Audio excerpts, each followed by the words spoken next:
Hi friends, mutton கால் குழம்பு எப்படி செய்யலான்ட்டு வாங்க நம்ம வீடியோக்குள்ளே போகலாம்.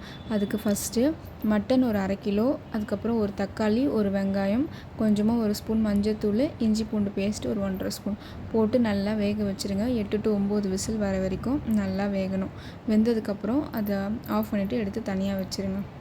அப்புறம் ஒரு பிரிஞ்சி இலை, அப்புறம் கொஞ்சம் பட்டை, கொஞ்சம் நட்சத்திர சோம்பு, அதாவது ஒரு 1-2 எடுத்துக்கோங்க. அதுக்கப்புறம் சோம்பு ஒரு ஸ்பூனு, அப்புறம் 2 கிராம்பு எடுத்துக்கோங்க. அப்புறம் தக்காளி ஒரு 2 பெரிய தக்காளியும், அப்புறம் ஒரு 3 வெங்காயம் எடுத்திருக்கேன். ஏற்கனவே குக்கர்லேயே நம்ம வெங்காயம் போட்டு வேக வச்சாச்சு. அதில் ஒரு வெங்காயம் போட்டிருக்கோம். நெக்ஸ்ட்டு பார்த்திங்கன்னா மசாலாவுக்கு வந்து பெப்பர் வந்து இது வீட்டிலேயே அரைச்ச பெப்பர் தூள். அதுக்கப்புறம் பார்த்திங்கன்னா மஞ்சள் தூள், அதுக்கப்புறம் மிளகாய்த்தூளும் நாங்கள் வீட்டிலையே ரெடி பண்ணிடுவோம். அதுக்கப்புறம் தனியாத்தூள், இதுவும் வீட்டில் ரெடி பண்ணது தான். அப்புறம் கொஞ்சமாக உப்பு, அதுக்கப்புறம் எண்ணெய் வந்து கடலை எண்ணெய் எடுத்திருக்காங்க. அதுக்கப்புறம் இஞ்சி பூண்டு பேஸ்ட்டு. அப்புறம் கடாயை நல்லா சூடு பண்ணிவிட்டு சூடானதுக்கப்புறம் என்ன பண்ணேன், 1 ஸ்பூன் கடுகு போட்டுருணும். இதை நான் வீடியோ எடுக்காமல் விட்டுட்டேன். கடுகும் எண்ணெயும் ஃபஸ்ட்டு போட்டுட்டு கடுகு நல்லா பொரிஞ்சு வரணும், அது வரைக்கும் வெயிட் பண்ணுங்கள். அதுக்கப்புறம் என்ன பண்ணுங்கள், நம்ம சோம்பு வச்சுருந்தோம் இல்லையா, அந்த சோம்பு மட்டும் கொஞ்சமாக போடுங்க. போட்டுட்டு சோம்பு லைட்டாக ஒரு ப்ரௌனிஷ் கலர் வந்தோடனே நம்ம ஆனியன் போட்டுடணும். ஆனியன் போட்டு நல்லா நம்ம வந்து வதக்கணும். எவ்வளோ ஆனியன் வச்சுருந்தீங்களோ அது எல்லாத்தையுமே அதில் போட்டுருங்க. போட்டு நல்லா வதக்கிடுங்க. அது கொஞ்சம் லைட்டாக வதங்கணும். வதங்கினதுக்கப்புறமா ஃபஸ்ட்டே சோம்பு போட்டோம். அதுக்கப்புறம் மீதி வச்சுருந்த பட்டை, கிராம்பு, அதுக்கப்புறம் அந்த நட்சத்திர சோம்பு, இது எல்லாத்தையும் வந்து அதில் போட்டு நல்லா வதக்கிடுங்க. வதங்கினதுக்கப்புறமா கொஞ்சம் நல்லா அந்த பச்சை வாசனை பொருளுக்கும் கொஞ்சம் வதக்குங்க. வதக்கினதுக்கப்புறம் ஒரு கை கருவேப்பிலை போட்டு நல்லா வதக்கிடுங்க. அது ஓரளவு நமக்கு கோல்டன் ப்ரௌன் ஆகிற வரைக்கும் வதக்கினா போதும். அதுக்கப்புறமா இஞ்சி பூண்டு பேஸ்ட்டு ஒரு 1.5 ஸ்பூன் அளவுக்கு போட்டுக்கோங்க.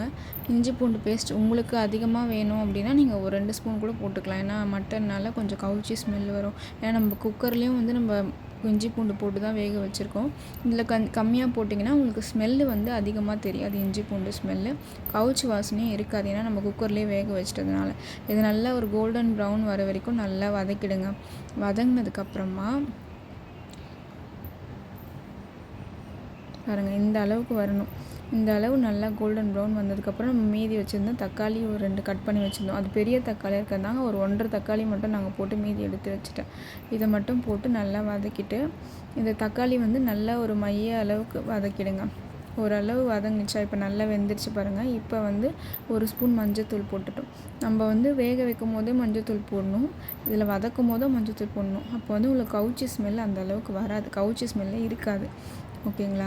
அப்போது மஞ்சள்தூள் போட்டு நல்லா அது கொஞ்சம் ஒரு குழையிற அளவுக்கு வரும்போது மிளகாய்த்தூள் வந்து ஒரு 3 ஸ்பூன் அளவு போட்டுக்கோங்க. இது வந்து நாங்கள் வீட்டிலேயே அரைச்சி ரெடி பண்ண மிளகாய்த்தூள், கடையிலலாம் வாங்க மாட்டோம். அதுக்கப்புறம் பார்த்திங்கன்னா தனியாத்தூளும் அதே மாதிரி நீங்கள் 3 டேபிள் ஸ்பூன் அளவு தனியாத்தூள், உங்கள் வீட்டில் என்ன அளவு நீங்கள் ஸ்பூன் வச்சுருக்கீங்களோ அதில் ஒரு 3 ஸ்பூன் போட்டுக்கோங்க. அது வந்து கறியோட அளவுக்கு ஏற்ற மாதிரி. இப்போ 1 கிலோனா அதுக்கேற்ற மாதிரி நீங்கள் மிளகாத்தூள் போட்டுக்கோங்க. இப்போ 1/2 கிலோனா அதுக்கேற்ற மாதிரி உங்களுக்கு காரம் எவ்வளவோ அந்த அளவுக்கு நீங்கள் வந்து மிளகாய்த்தூளும் தனியாத்தூளும் சேர்த்துக்கோங்க. மஞ்சத்தூளும் சேர்த்துக்கோங்க.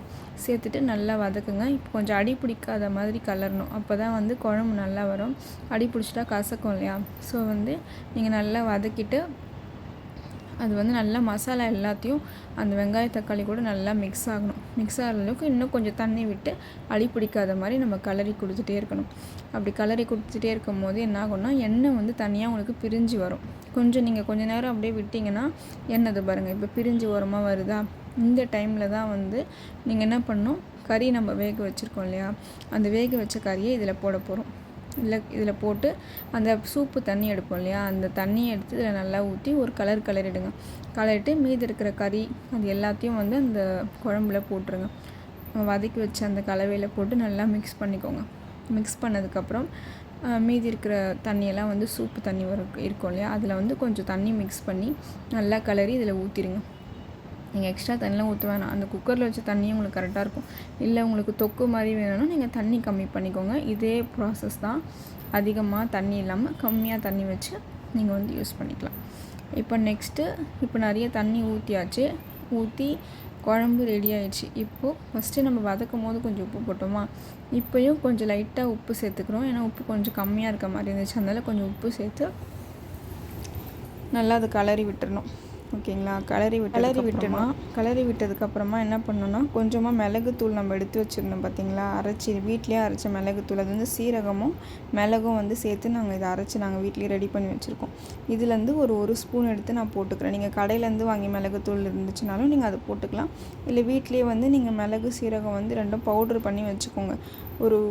ஒரு 3 ஸ்பூன் மிளகுனா 3 ஸ்பூன் சீரகம் போட்டு நல்லா அரைச்சி ஒரு பவுட்ரு வச்சுக்கிட்டோன்னா நம்ம அது இப்போ கறி குழம்புலாம் செய்யும்போது நமக்கு அது ஈஸியாக இருக்கும். நம்ம எடுத்து போட்டு நம்ம குழம்பு வச்சுக்கலாம். இப்போது இது நல்லா கிளறிட்டு ஒரு 15 மினிட்ஸ் விட்டுருங்க. 15 to 20 மினிட்ஸ் விட்டிங்கன்னா நல்லாவே வெந்துடும். அதுக்கப்புறமா கொத்தமல்லி கொஞ்சம் எடுத்து கட் பண்ணி ஒரு கைப்பிடி அளவு கொத்தமல்லி எடுத்துக்கோங்க. கொத்தமல்லி எடுத்து நல்லா அதை சிசரில் கட் பண்ணிவிட்டு இப்போ வந்து அதை எடுத்து நம்ம குழம்புல போட்டுக்கலாம். இப்போ இது எல்லாத்தையுமே நீங்கள் போடக்கூடாது.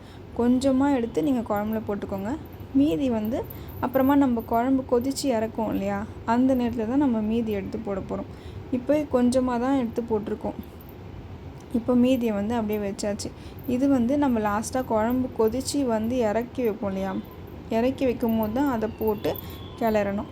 அப்போ தான் வந்து உங்களுக்கு குழம்பு நல்லா டேஸ்ட்டாக இருக்கும். இப்போ குழம்பு நல்லா கொதிச்சிட்ருக்கு. கொதித்ததுக்கப்புறம் ஒரு 20 மினிட்ஸ்க்கு அப்புறம் நம்ம குழம்பு எப்படி இருக்குதுன்னு பார்க்கலாம். அப்போ தான் வந்து உங்களுக்கு தெரியும். இப்போ பார்த்தீங்கன்னா குழம்பு நல்லா கொதித்து நான் ஆஃப் பண்ணி ஒரு 10 நிமிஷம் விட்டதுக்கப்புறம் குழம்பு நல்லா கொதித்து அடங்கி எண்ணெய்லாம் மேலே வந்துடுச்சா. இப்போ என்ன பண்ண போகிறோன்னா, இது லைட்டாக கிளறிங்க பாருங்கள். கறி எவ்வளோ சாஃப்டாக வெந்திருக்கு. நல்லா செம்ம டேஸ்ட்டு குழம்பு. நாங்கள் இப்போ தான் சாப்பிட்டோம். செம்ம டேஸ்ட்டாக இருந்துச்சு குழம்பு.